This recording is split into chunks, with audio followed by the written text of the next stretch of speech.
Baik, Assalamualaikum warahmatullahi wabarakatuh. Kita lanjut di jam kedua. Ibu mau bahas tentang katabolisme. Katabolisme merupakan proses penguraian senyawa kompleks menjadi senyawa yang lebih sederhana. Jadi, contohnya adalah karbohidrat. Nah, karbohidrat nanti dipecah-pecah. Karbohidrat kan senyawa kompleks.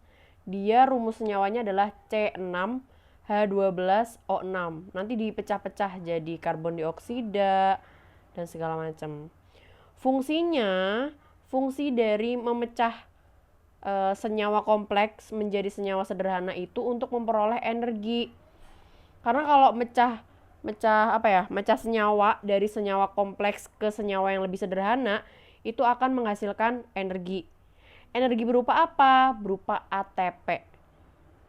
Oke, jadi energi yang digunakan tubuh untuk melakukan segala macam itu adalah ATP. Singkatan dari adenosine trifosfat. Oke.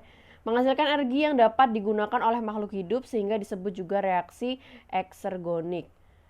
Nah, jadi tujuannya dari mecah senyawa kompleks itu untuk membentuk ATP. Yang pertama adalah katabolisme karbohidrat, yaitu merupakan proses penguraian atau pemecahan karbohidrat untuk menghasilkan energi dalam bentuk ATP atau adenosin trifosfat. Jika dalam pemecahan karbohidrat menggunakan oksigen, maka dinamakan reaksi respirasi aerob. Sedangkan jika tidak menggunakan oksigen, maka dinamakan reaksi anaerob. Itu salah ya, bukan aerob tapi respirasi anaerob yang tidak menggunakan oksigen. Oke, gini deh. Kita makhluk hidup memiliki ciri-ciri makan, ya nggak? Semua makhluk hidup itu pasti makan, memerlukan nutrisi. Entah itu tumbuhan, hewan, bakteri sekalipun, mereka pasti membutuhkan nutrisi. Kemudian ciri-ciri makhluk hidup juga bernafas. Gak mungkin ada makhluk hidup yang dia tuh cuma salah satu aja. Nafas doang tapi gak butuh makan. Atau butuh makan doang tapi gak nafas. Itu gak mungkin. Kenapa? Karena dua hal itu yang akan membentuk energi kita. Kalau nggak makan nggak bakal dapat energi. Kalau nggak nafas juga nggak bakal dapat energi. Kenapa bisa gitu? Karena makanan yang kita makan itu nanti akan dipecah, akan diubah menjadi energi dengan apa? Dengan oksigen. Kita ngirup oksigen nih, kita makan, terus kita ngirup oksigen. Nanti makanan kita akan dibakar sama oksigen, merubah untuk jadi energi. Energi berupa apa? Berupa ATP. Oke, berupa ATP. Kita masuk ke respirasi aerob. Reaksi respirasi aerob merupakan proses pembebasan energi atau pembuatan energi, pembuatan ATP dari karbohidrat yang melibatkan penggunaan oksigen. Oke, aerob pakai oksigen. Ingat-ingat. Respirasi aerob itu respirasi yang menggunakan oksigen. Dia pakai oksigen. Rumus sederhananya adalah C6H12O6 atau glukosa, ya. Glukosa, makanan yang kita makan, karbohidrat itu termasuk glukosa, gula segala macam itu masuk glukosa. Kemudian ditambah sama oksigen, dibakar sama oksigen, akan menghasilkan air, karbon dioksida, dan energi. Energi berupa apa? Berupa ATP dan panas. Kita kalau makan, ya kan? Kita kalau makan terus kita nafas juga kan. Pembakarannya hasilnya apa? H2O. Dengan apa? Ya dengan kencing. Kita kencing kan? Nah, itu mengeluarkan air. Kemudian kita berkeringat, itu juga merupakan air. Lalu kita mengeluarkan karbon dioksida. Ya, itu berasal dari mana karbon dioksida itu? Ya hasil pembakaran tadi. Terus kita menghasilkan energi berupa dua hal, yaitu panas dan ATP. Kita nih punya suhu tubuh kan, semakin kita banyak makan biasanya semakin anget, ya nggak? Semakin dia banyak pembakaran itu menghasilkan panas tubuh. Kemudian ada 4 tahap dalam reaksi respirasi aerob. Yaitu yang pertama namanya glikolisis. Ingat, glikolisis. Yang kedua adalah dekarboksilasi oksidatif atau biasa disebut DO. Dan yang ketiga adalah siklus Krebs atau siklus asam sitrat. Dan yang keempat adalah rantai transport elektron. Rantai transfer, bukan transport ya. Rantai transfer elektron. Jadi ada 4 tahapan respirasi aerob. Ingat-ingat, ada 4 tahapan respirasi aerob. Yang pertama adalah glikolisis. Glikolisis mengubah glukosa menjadi 2 asam pirufat, menghasilkan 2 ATP, 2 NADH, dan 2 H2O. Dikenal sebagai reaksi Embden-Meyerhof pathway. Terjadi di sitoplasma. Ayo, yang dulu pernah Ibu ajarin kelas 11 tentang sel. Oke, sel yang paling luar adalah membran sel, kemudian cairan di dalam sel itu namanya sitoplasma. Nah, glikolisis ini terjadi di sitoplasma, di cairan di dalam sel. Gimana prosesnya, Bu? Nih, oke kita lihat, bisa di zoom nggak ya? Oke, bisa. Pertama glukosa. Glukosa itu yang kita makan. Glukosa itu yang kita makan nasi, itu mengandung glukosa. Kita makan jagung, pokoknya segala karbohidrat, gula, pokoknya yang manis-manis. Nah, itu adalah glukosa. Glukosa pertama akan diubah menjadi glukosa 6-fosfat. Dengan apa? Dengan heksokinase. Itu heksokinase adalah ini ya, yang Ibu merahin, yang Ibu tulis warna merah itu adalah enzim yang bekerja. Ingat tadi kita belajar tentang enzim. Enzim sebagai apa? Katalisator. Enzim berfungsi untuk mempercepat reaksi kimia. Jadi dari glukosa diubah jadi glukosa 6-fosfat ini oleh bantuan enzim heksokinase. Ingat belakangnya ase. Biasanya yang belakangnya ase adalah enzim. Oke. Menggunakan ATP. Menggunakan ATP. Adenosin trifosfat. Kayak gini deh. ATP kan adenosin trifosfat. Tri itu 3. Jadi fosfatnya ada 3. Nah, ADP adalah adenosin difosfat. Jadi fosfatnya ada 2. Jadi glukosa, pertama glukosa nih. Nih, pertama glukosa. Kemudian glukosa dapat fosfat dari ATP. ATP kan trifosfat, ada 3 fosfatnya. Sedangkan ADP itu difosfat. Nah, fosfatnya yang satu kemana? Yang satu masuk ke sini. Karena dia ketambahan fosfat, namanya bukan glukosa lagi, tapi glukosa 6-fosfat. Oke, dari glukosa 6-fosfat diubah lagi jadi fruktosa 6-fosfat oleh enzim apa? Fosfoglukoisomerase.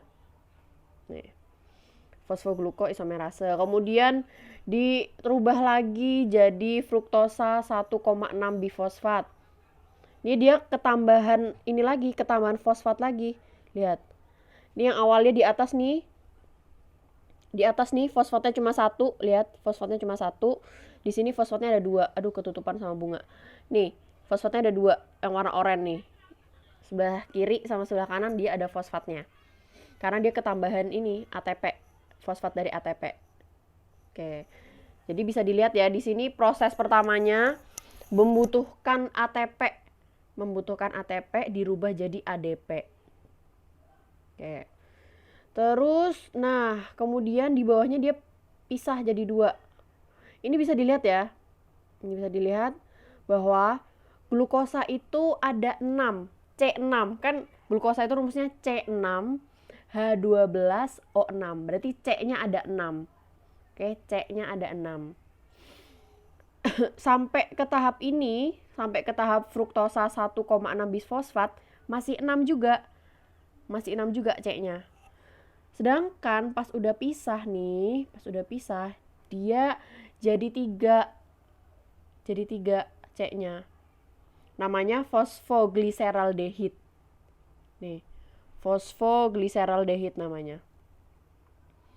Terus fosfatnya juga jadi satu. Yang tadi kan di atas tuh ada 2 tuh fosfatnya, dia jadi satu. Jadi masing-masing punya fosfat. 3C punya satu fosfat. Tuh.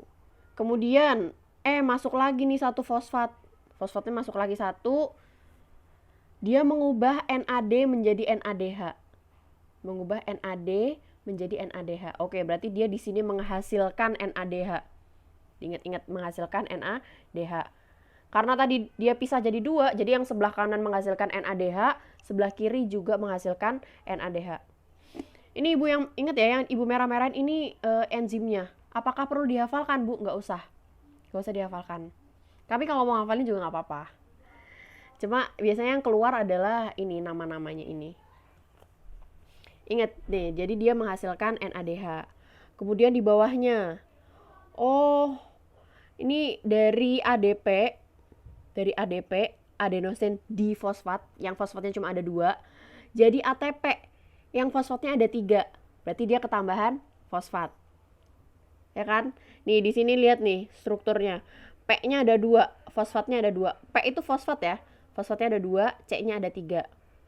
Nah, karena fosfatnya masuk ke ATP nih ya, dia membentuk ATP, makanya dia fosfatnya tinggal 1 di sini.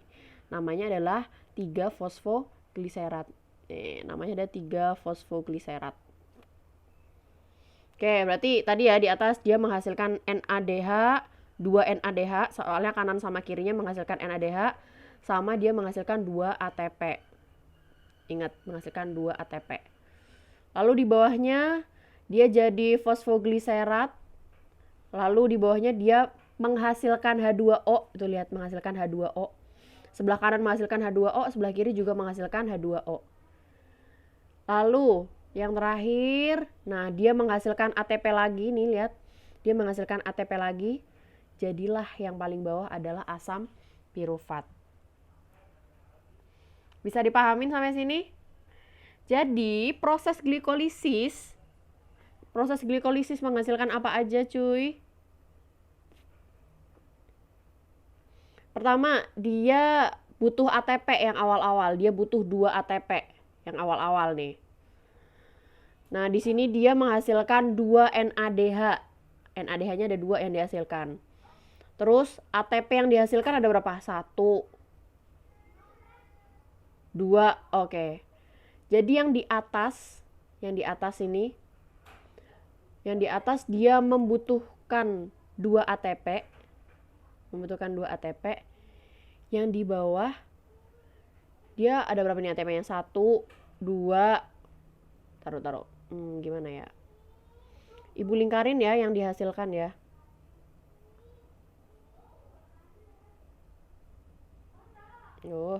Taruh, susah banget. Nah, nih dia menghasilkan NADH. Ada 2 NADH-nya, kemudian ATP-nya ada 1, 2. Oke, ATP-nya ada 2 ya, ingat ATP-nya ada 2 yang di atas. Kemudian, nah ini ada lagi. Ini ada lagi ATP-nya.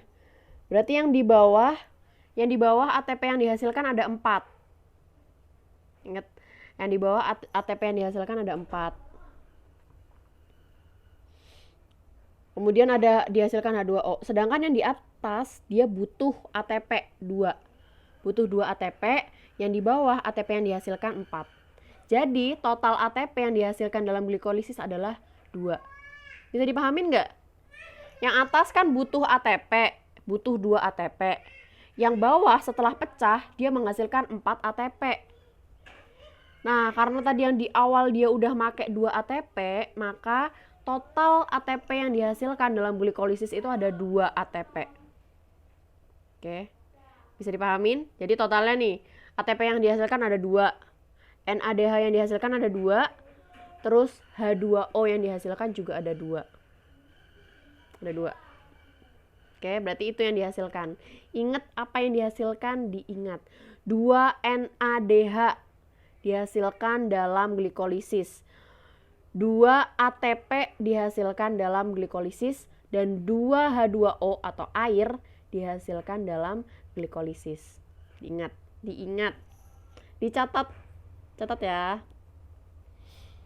Kemudian lanjutannya adalah dekarboksilasi oksidatif. Tadi ingat yang dihasilkan adalah asam pirufat. Duh, nih. Yang terakhir nih. Yang terakhir adalah 2 asam pirufat yang dihasilkan. Yang sebelah kiri sama sebelah kanan itu sama-sama asam pirufat. Walaupun namanya cuma di sebelah kiri ya, tapi itu sebelah kanan juga namanya sama, asam pirufat. Oke, jadi ingat dihasilkan 2 asam pirufat. Sorry. Lanjut ke dekarboksilasi oksidatif, yaitu reaksi di antara glikolisis dan siklus Krebs dengan mengubah asam pirufat beratom 3, ber-C-nya 3, C-nya ada 3. Tadi kan C-nya karbohidrat, glukosa C-nya ada 6, kemudian menjadi 2 asam pirufat yang masing-masing C-nya ada 3. Asam pirufat C-nya ada 3, ingat. Menjadi asetil-CoA yang beratom C-nya 2. Terjadi pada matriks mitokondria. Nih, diingat-ingat lagi. Matriks itu apa?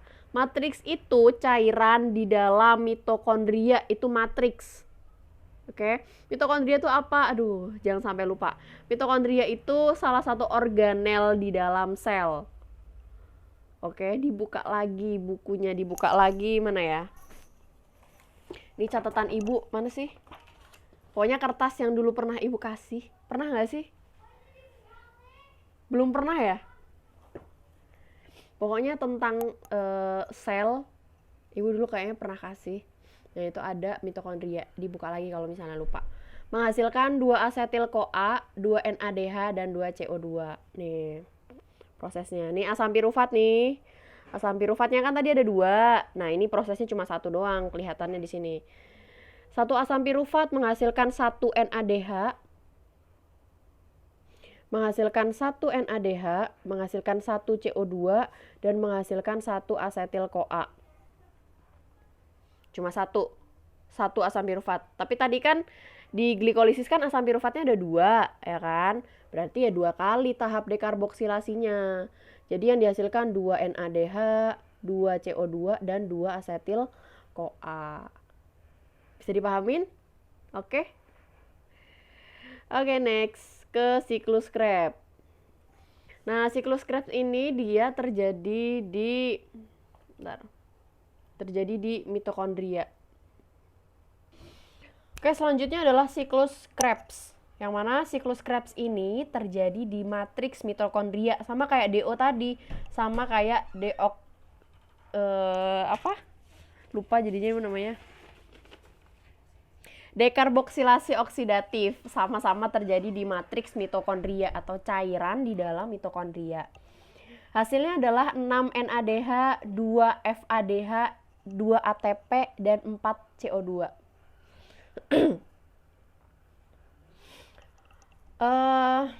Oke.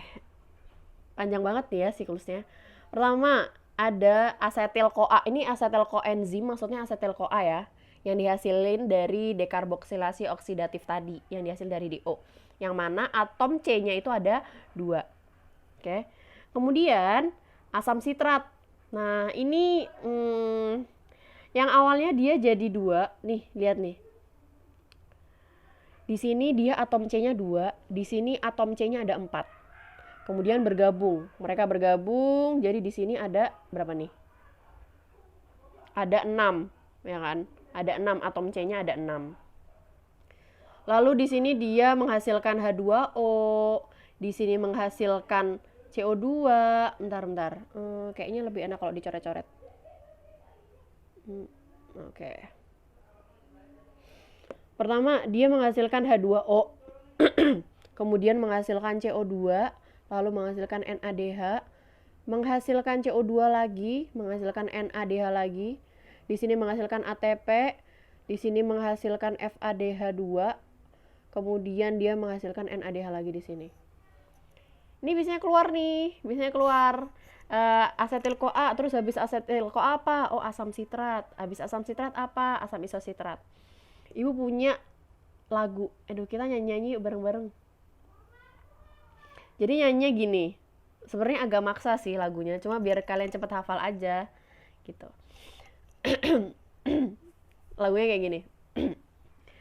Asetil koasitrat isositrat NADH ketoglutarat NADH suksinil ATP suksinat FADH fumarat malat NADH oksaloasetat. Jadi ya kayak gitu lagi di lagunya. Dihafalkan ya, itu salah satu cara buat ngafalin aja. Soalnya yang paling sering itu keluar adalah siklus Krebs daripada DO, daripada glikolisis, paling sering ini siklus Krebs yang keluar. Oke, jadi kayak gitu tadi lagunya. Oke, sekali lagi ya. Sekali lagi. Lagunya kayak gini. Sambil dilihat nih lingkarannya, sambil dilihat. Kalian dengerin ibu sambil dilihat ininya. Asetil koasitrat isositrat NADH ketoglutarat NADH suksinil ATP suksinat FADH fumarat malat NADH oksaloasetat. Oke, dihafalin. Next, ini adalah rantai transfer elektron.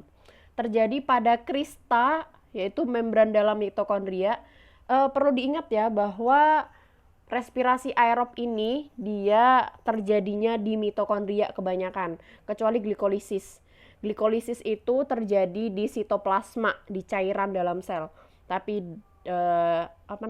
DO atau dekarboksilasi oksidatif, siklus Krebs sama ini yang terakhir, rantai transfer elektron itu terjadinya di membran dalam mitokondria atau biasa disebut dengan krista. Berfungsi mengoksidasi NADH dan FADH2. Maksudnya mengoksidasi ini adalah apa ya? Membakar, merubah NADH dan FADH2 menjadi ATP atau energi. Nah, inilah nih titik akhir kenapa kok glukosa, kenapa kok makanan yang kita makan itu jadi energi. Ingat, energi dalam tubuh manusia itu berupa ATP. Tahap terakhirnya di sini, yaitu NADH dan FADH2 diubah menjadi energi, menjadi ATP. 1 NADH menjadi 3 ATP, 1 FADH2 menjadi 2 ATP. Oke. Kemudian, lalu ini adalah tahapannya. Ibu jelasin dari mana ya? Bentar. Oke, yang pertama di sitoplasma. Ingat, di sitoplasma terjadi glikolisis. Ini adalah tahap glikolisis.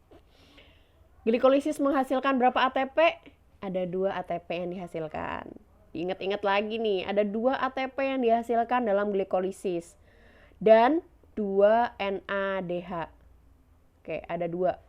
Ada 2 ATP dan 2 NADH yang dihasilkan dalam glikolisis. Oke, disimpan dulu nih, di keep nih di sini nih, 2 NADH. Karena rantai transfer elektron ini dia hanya yang berperan NADH. Kita keep. Oke, glikolisis menghasilkan 2 NADH. Kemudian ini DO. DO adalah dekarboksilasi oksidatif nih, terjadinya di matriks mitokondria.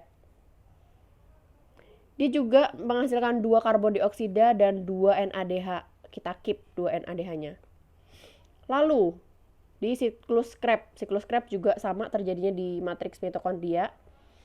Dia menghasilkan 2 ATP dan 6 NADH dan 2 FADH. 6 NADH dan 2 FADH. Oke, di sini dirubah. Ingat, 1 NADH menghasilkan 3 ATP, 1 FADH2 menghasilkan 2 ATP. 1 NADH menghasilkan 3, 1 FADH menghasilkan 2. Kita lihat di sini. Nah, ini kan di sitoplasma nih. Sitoplasma kan di cairan di dalam sel. Sedangkan transfer elektron itu terjadi di membran dalam mitokondria. Jadi NADH-nya harus masuk. Pas masuk itu tuh butuh ATP. Pas masuk butuh 2 ATP. Jadi yang tadinya 2 NADH, 1 NADH itu menghasilkan 3 ATP, seharusnya kan jadi 6 nih. 2 kali 3 kan 6. Seharusnya di sini 6 kan? 6 ATP kan? Aduh, susah amat. Nih, sebenarnya di sini kan jadi 6 ATP, tapi karena dipakai di sini buat NADH-nya masuk, makanya di sini jadi 4 ATP. Kemudian yang di sini nih, 2 NADH, dia juga jadi 6 ATP. 2 dikali 3, 6. Berarti di sini ada 6 ATP. Kemudian di sini ada 6 NADH. 6 kali 3, 18. Berarti menghasilkan 18 ATP. 2 FADH, 1 FADH menghasilkan 2 ATP. Jadi 2 FADH totalnya ada 4 ATP. Kemudian yang di akhir nih, tahap paling akhir membutuhkan oksigen menjadi H2O. Menjadi air. Dari oksigen menjadi air. Di total semuanya ada 30 berapa nih? Yang di sini tadi ada 4 ATP. Kemudian ini totalnya ada 32 ATP yang dihasilkan. Maka yang dihasilkan dari reaksi aerob adalah 36 ATP. 36 energi yang dihasilkan dalam reaksi aerob. Nafas dulu guys. Oke. Udah ya, sampai sini pusing apa paham nih? Semoga paham ya. Kalau nggak paham diulang lagi lah ini videonya ibu. Kemudian lanjut ke respirasi anaerob, yaitu pembuatan energi dari karbohidrat tanpa melibatkan oksigen. Yang tadi aerob itu melibatkan oksigen, kalau anaerob itu tanpa melibatkan oksigen. Biasanya disebut dengan fermentasi. Umumnya terjadi pada jamur uniseluler, bakteri yang hidup di rawa atau di lumpur, atau di sel hewan atau di sel tumbuhan. Bukan sel tumbuhan, sel hewan dan sel manusia. Terdiri dari 2 tahap reaksi, yaitu glikolisis dan transfer elektron. Ingat, tadi yang aerob itu ada 4. Glikolisis, dekarboksilasi oksidatif, siklus Krebs, sama transfer elektron. Tapi kalau ini, anaerob cuma 2 doang. Tahap glikolisis dan tahap transfer elektron. Oke. Respirasi anaerob ada 2, yaitu fermentasi alkohol dan fermentasi asam laktat. Oke, ini adalah fermentasi alkohol. Fermentasi alkohol dilakukan oleh bakteri anaerob atau ragi, jamur uniseluler. Contohnya adalah Saccharomyces cerevisiae. Ini bacanya bukan Saccharomyces cerevisiae ya, tapi Saccharomyces cerevisiae. Itu adalah ragi. Kita kalau mau buat bukan kita, orang ya, kalau mau buat alkohol, kalau mau buat bir, itu pakai ragi. Anggur semakin lama tahunnya, misalnya ada orang jualan anggur yang mana dia difermentasikan dari tahun 1950 misalnya, lama banget kan itu. Nah, semakin lama fermentasinya semakin mahal harganya. Nah, ini adalah proses fermentasi. Kemudian pembuatan tape juga gitu. Juga pakai fermentasi alkohol. Jadi kalau zamannya kalau di zamannya ibu dulu SMA, itu tuh ada praktek yang namanya membuat tape. Jadi pertama tape dibuat manis tuh. Tape dikasih, nggak usah dikasih gula, karena tape sendiri itu udah ada glukosanya dalamnya. Ketan kan buat tape ya, dari ketan. Nah, ketan kan udah manis, dia sama kayak nasi, dia punya yang namanya glukosa kan. Dibuatlah, direbus pertama, ketannya tuh direbus, kemudian dikasih ragi. Ragi merupakan jamur ya kan, Saccharomyces cerevisiae nama latinnya. Kemudian ditaburi ragi, ditutup rapet, harus rapet, nggak boleh enggak, harus rapet. Kemudian dibiarin sehari. Pas keluarin sehari ya, dulu ibu pakai Tupperware. Jadi kayak gimana ya, Tupperware kan kalau ditutup tuh rata gini kan, rata. Pas udah sehari gelembung, Tupperware-nya gelembung. Kenapa gelembung? Karena terjadi fermentasi alkohol. Orang ya, kalau misalnya buka tutup anggur misalnya mau minum wine gitu kan, itu kan mesti kayak bukanya tuh gimana ya, kayak dup gitu, karena kayak istilahnya apa ya, di dalam botolnya itu banyak banget udara gitu kan. Nah itu kenapa, nah ini adalah prosesnya. Pertama adalah glukosa. Glukosa kan, ya glukosa kayak ketan, gula, segala macem. Nah itu jadi mengalami glikolisis. Mengalami glikolisis menjadi 2 asam pirufat. Yang tadi, glikolisis menghasilkan 2 asam pirufat. Di sini menghasilkan 2 ATP, Di sini menghasilkan 2 ATP. Kemudian, nah ini dia nih, dia menghasilkan 2 karbon dioksida, 2 CO2. Di sini dia menghasilkan 2 CO2.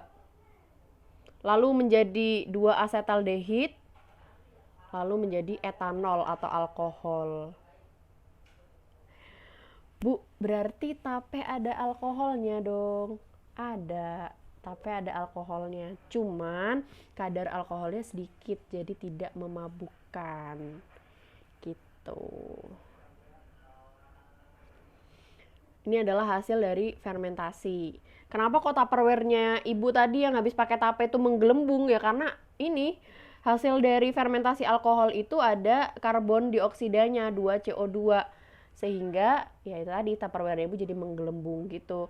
Kenapa orang kalau buka wine tuh kayak dup gitu, kayak istilahnya dalam botolnya tuh penuh banget oksigen, penuh banget udara gitu ya, karena ada karbon dioksidanya. Ini adalah tahapannya. Dia menghasilkan ATP, dia menghasilkan NADH, tapi NADH-nya dipakai lagi. Jadi nggak menghasilkan apa-apa, yang NADH-nya dia cuma menghasilkan ini nih. ATP 2 karbon dioksida sama etanol. ATP 2 karbon dioksida sama etanol nih. Oke. Next, nah ini yang terakhir adalah fermentasi asam laktat. Fermentasi asam laktat umumnya terjadi pada sel otot hewan dan manusia ketika kekurangan oksigen. Terjadi ketika kadar gula atau karbohidrat melebihi kadar oksigen dalam darah. Nih orang kalau misalnya atlet, dia mau lari, dia nggak boleh yang namanya minum manis. Nggak boleh makan makanan yang manis terlalu banyak gitu. Karena nanti akan terbentuk ini asam laktat di ototnya. Nanti bisa kram, bisa kesleo segala macam gitu, karena tertimbun asam laktat di ototnya. Kadar kan kita makan kan ada glukosanya atau karbohidratnya. Nah kemudian karbohidrat akan dibakar oleh oksigen menjadi energi. Ketika karbohidratnya atau glukosanya kebanyakan, oksigennya sedikit, ya maka akan tertimbun yang namanya ini asam laktat.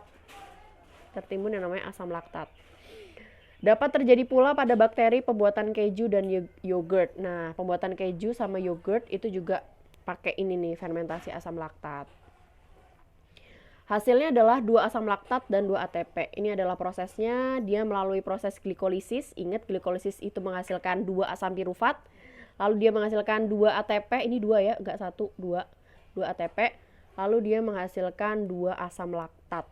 Ini dia di atas, 2 asam laktat. Oke, dihafalin itu tadi. Ada PR-nya adalah tentukan perbedaan dari tentukan 4 perbedaan dari respirasi aerob dan respirasi anaerob.